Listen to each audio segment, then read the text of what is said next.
big picture, overall, just more rain shower activity, I think, as we go into the early part of the day tomorrow. Thunderstorm action should be dying down.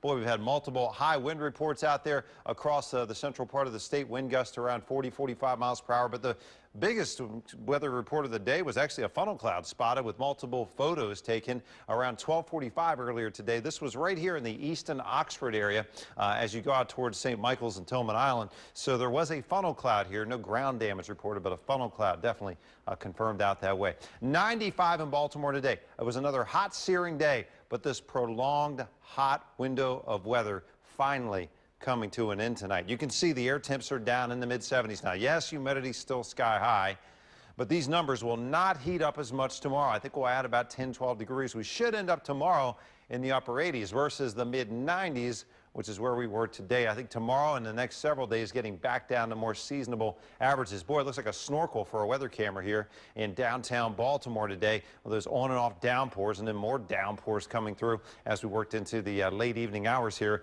75 now, humidity sky high, damp conditions.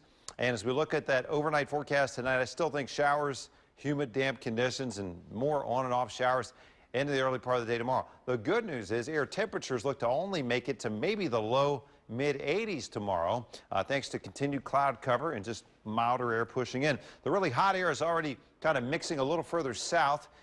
We still have a stationary front stalled just north of Maryland, but the shower and storm action ahead of that boundary has cooled us down. And over time, the mild air behind this boundary will edge in, mix in over the state. That, too, will hold our temperatures down somewhat. In terms of planning out your weekend, how much rain and wind? Well, on and off showers still possible tonight. I think a little reprieve Friday evening into the early part of Saturday. But by late day Saturday, showers become more numerous again. And probably our best chance for rain this weekend will come through the day on Sunday. Sunday afternoon to Sunday evening. Look pretty wet around here with some low pressure rolling in. So again,